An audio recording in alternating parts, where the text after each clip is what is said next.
Olá, sou Isabela Rodrigues, enfermeira do Banco de Órgãos e Tecidos do Distrito Federal. Este conteúdo que nós vamos apresentar, ele faz parte do módulo de tecidos oculares. O nosso tema hoje é tratar das principais ações da garantia da qualidade em bancos de olhos. Qual a finalidade de um banco de tecidos oculares? Dentre as principais atribuições de um banco de tecidos oculares é garantir a disponibilidade de um tecido ocular para uso terapêutico com segurança. Para isso, nós temos que garantir que a qualidade desse processo ela seja executada. Falar de qualidade é um exercício desafiador, mesmo porque a qualidade ela pode estar presente em diversas situações. No nosso processo de doação de tecidos oculares, nós podemos definir como a disponibilidade de um tecido que garanta segurança na realização de um procedimento relacionado à saúde da população. A Agência Nacional de Vigilância Sanitária, ela é um órgão no Brasil cuja finalidade é criar normas e regulamentos dentro de várias áreas da saúde, principalmente no que diz respeito a garantir segurança na saúde da população relacionado ao controle sanitário, seja em estabelecimentos, produtos, insumos, tecnologias. Os bancos de tecidos estão inseridos na área de tecidos, sangue, células, órgãos e terapias avançadas, no qual baseia-se na definição de critérios de qualidade, segurança e eficácia dos produtos e serviços oferecidos, sendo centrada no controle sanitário desses estabelecimentos, além de fornecer dados sobre os estabelecimentos relacionados aos bancos de tecidos no Brasil. De acordo com a última atualização em 2019, o Brasil tem um total de 61 bancos de tecidos, sendo a maioria do tipo ocular. 81,90% são de tecidos oculares. Na região centro-oeste, no Distrito Federal, nós temos um banco de olhos. Este banco de olhos ele está inserido dentro do sistema da Secretaria Estadual do Distrito Federal. As associações, elas são organizações cuja finalidade é principalmente apoiar equipes e profissionais quanto aos aspectos culturais, políticos e de interesses de classes.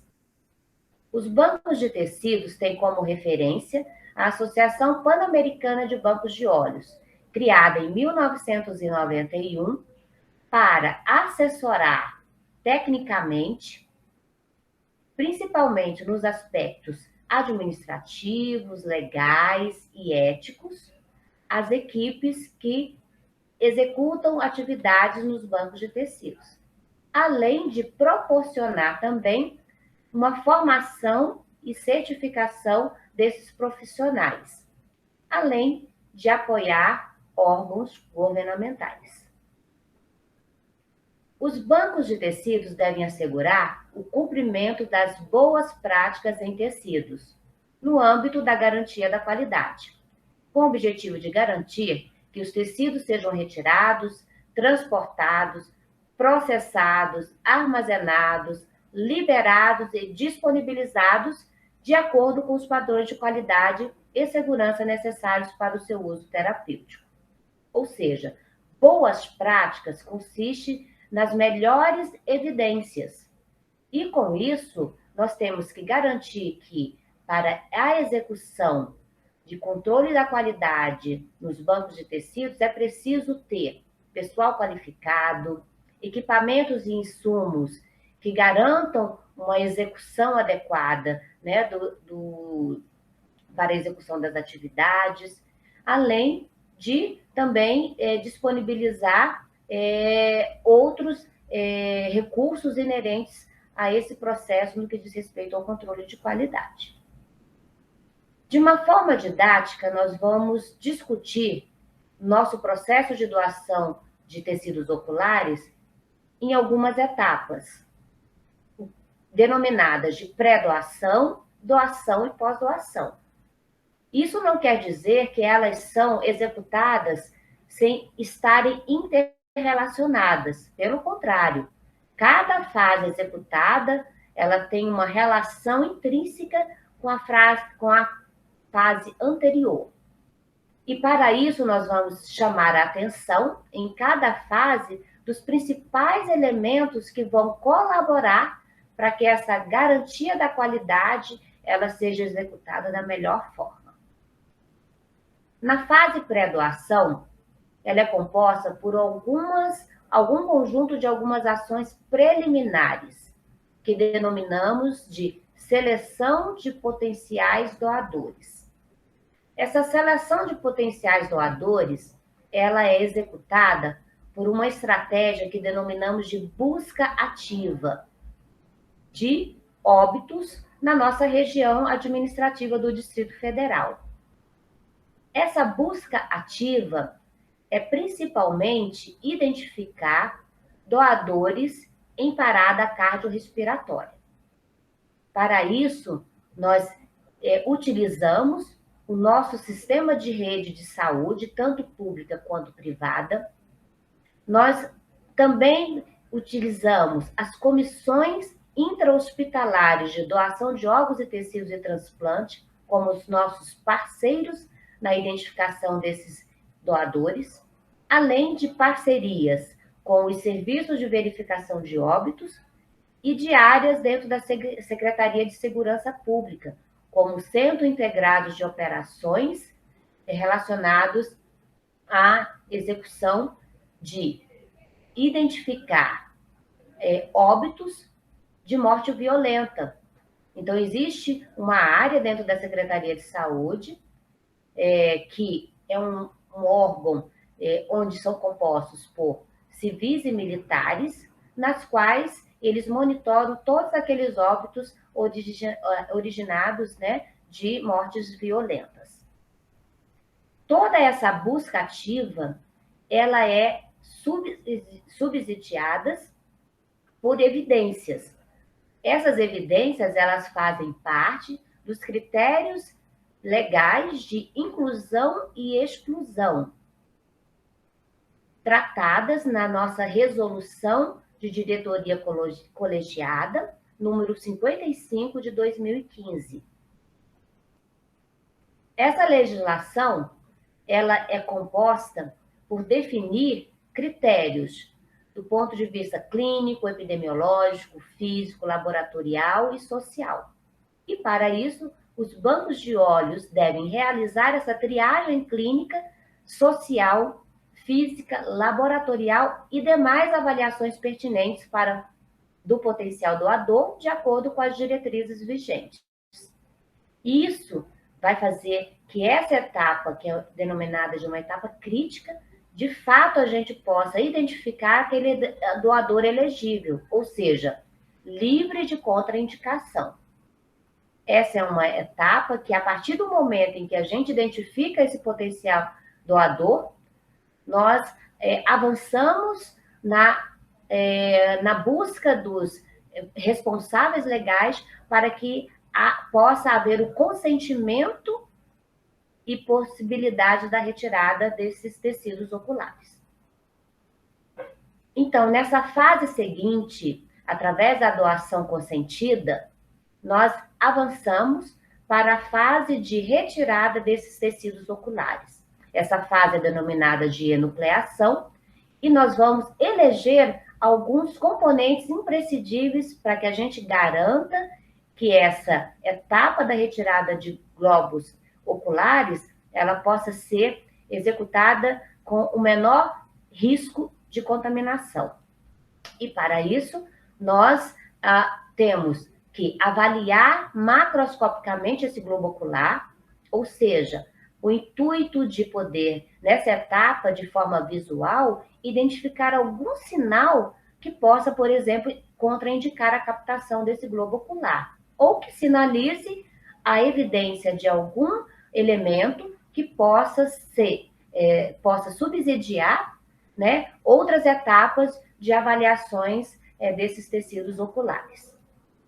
Além de uma inspeção física, ou seja, é um momento em que o profissional vai poder fazer uma avaliação na identificação de sinais e sintomas no corpo desse doador, tanto na pele quanto mucosas, na busca, né, de identificar alguma evidência que pode servir também para subsidiar uma possível avaliação de risco para que seja avaliado nesse processo.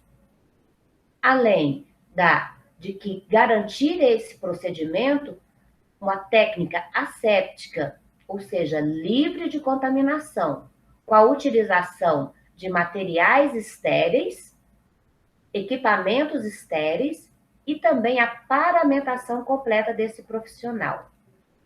E como não poderíamos deixar de sinalizar que a realização desse procedimento ele tem que ser executado por um profissional habilitado. Na continuidade desse processo, cabe que, no momento em que existe a retirada desses tecidos oculares, nós temos que garantir a viabilidade desses tecidos.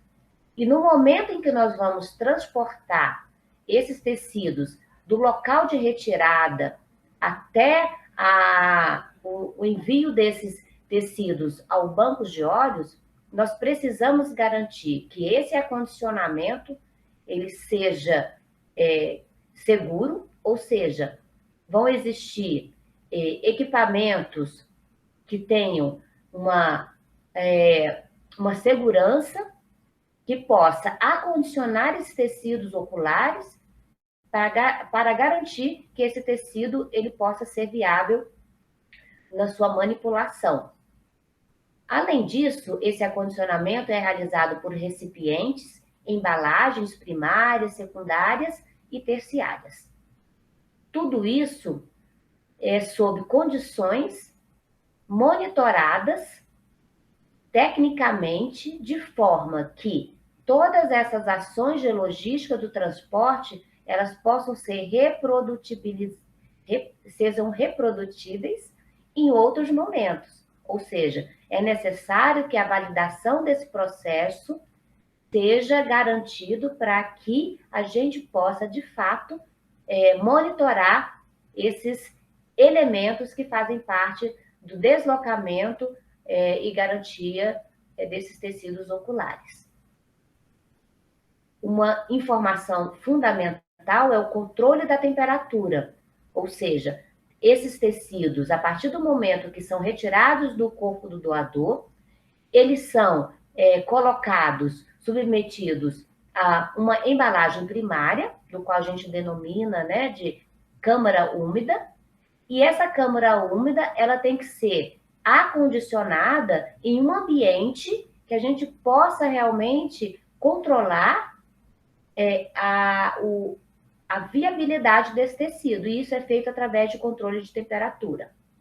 Então, esses recipientes, eles têm todo um abastecimento de gelos, né, que através dessa temperatura, dessa refrigeração, é que nós podemos garantir que esse tecido ele possa chegar com segurança. Quando esse tecido chega na área física do banco de olhos, nós vamos ainda garantir que, nessa etapa de processamento, nós vamos incrementar com uma avaliação microscópica desse globo ocular. Então, é um momento do qual o profissional habilitado ele vai utilizar de outros equipamentos que possam também realizar uma triagem desse globo ocular de forma microscópica para que a gente identifique se há possibilidades de identificar alguma evidência que não permita que esse tecido ocular ele possa ser disponibilizado. E para isso é fundamental que o tempo que nós vamos avaliar este globo e realizar o processamento, que ele seja o menor tempo possível, porque isso vai fazer com que aquele tecido, aquelas células que compõem esse tecido, ele possa ser viável para que a finalidade do seu uso terapêutico ele possa realmente estar garantido. É claro que todos esses processos, né, que toda essa manipulação com esses tecidos oculares, tudo que o banco de olhos pode fazer de controle interno, do ponto de vista de cada etapa a gente identificar uma medida de controle, isso é fundamental para a gente minimizar os riscos de que esse tecido não possa ser disponibilizado para uso terapêutico. Então, através desses controles, a cada etapa, é que os bancos de tecidos, eles vão garantindo que esse tecido ele possa chegar como um produto a ser disponibilizado para um transplante ocular. E no momento em que esse tecido ele já foi triado e foi garantido que ele possa ser processado, nós temos outros componentes de fundamental importância, que é manter a técnica asséptica na manipulação desses tecidos.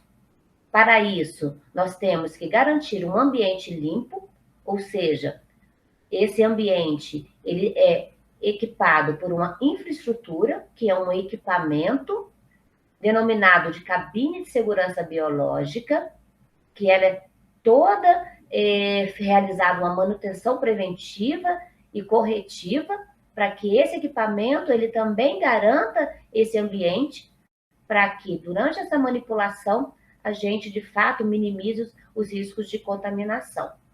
Então, é um profissional que está numa área exclusiva, com materiais estéreis e paramentação completa, na execução dessa etapa crítica, que é a manipulação direta dos tecidos oculares. Então, os bancos de olhos somente devem disponibilizar tecidos que estejam de acordo com as boas práticas em tecidos oculares. Para isso, é de fundamental importância que todas aquelas etapas elas sejam monitoradas para que, se houver alguma não conformidade, sejam inseridas os sistemas de controle de mudanças. Ou seja, necessidade de rever o processo, ajustar esse processo e compartilhar com todos os envolvidos essas mudanças que foram necessárias para o melhor controle da qualidade. Outras estratégias utilizadas são as auditorias internas periódicas, que nada mais são do que uma sequência de checklist, por exemplo, que nós podemos identificar de forma preventiva elementos que possam ser ajustados previamente para que não ocorra um incidente ou uma situação que possa comprometer todo esse processo. Garantindo que somente tecidos em conformidade com as especificações estabelecidas pelo banco sejam liberados e disponibilizados com aprovação final do profissional responsável pela certificação desses tecidos oculares. Na sequência, na última fase, nós podemos denominá-la de pós-doação, nós temos um componente de bastante importância, que é a rastreabilidade. Então, a rastreabilidade nada mais é do que a gente identificar, durante todo o ciclo desse processo de doação, o que o produto, né, de onde ele veio e para onde ele vai. Então, identificar que cada etapa desse ciclo a gente consiga identificar elementos que possam apoiar na segurança de termos um produto para uso terapêutico. Então, isso vai fazer parte de todo um processo que vai garantir a segurança e qualidade desse processo. Nem sempre essa rastreabilidade a gente, enquanto banco de óleos, podemos executar, né, de forma em tempo real. Muitas vezes, dentro desse processo, existem ações que estão relacionadas diretamente com as atividades dos serviços de bancos de óleos e outras ações que fogem um pouco do controle dos bancos de tecidos. Mas, para isso, existem algumas ferramentas importantes que são disponibilizadas e que faz parte de que esse processo ele precisa ser rastreável. Para isso, nós temos, então, um sistema de biovigilância.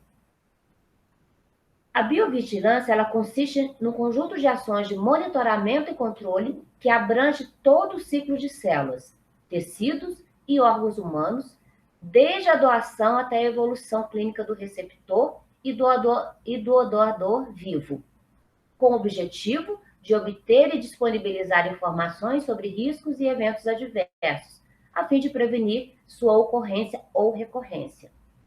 Então, a biovigilância, ela trata de uma ferramenta de gerenciamento de riscos que, através de um controle de todo o ciclo da doação, nós podemos identificar alertas precoces que vão subsidiar informações importantes que podemos compartilhar a fim de que outras situações de riscos não sejam ocorridas novamente. Para isso, esse sistema, ele é um sistema do qual todos os profissionais de saúde que fazem parte dessa rede têm a responsabilidade de identificar as situações de risco e a ocorrência de reações adversas durante ou após a doação ou tratamento, e posteriormente realizar a notificação.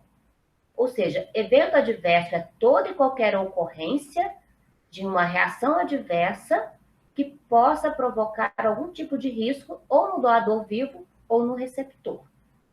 Para isso, existe, dentro da Agência Nacional de Vigilância Sanitária,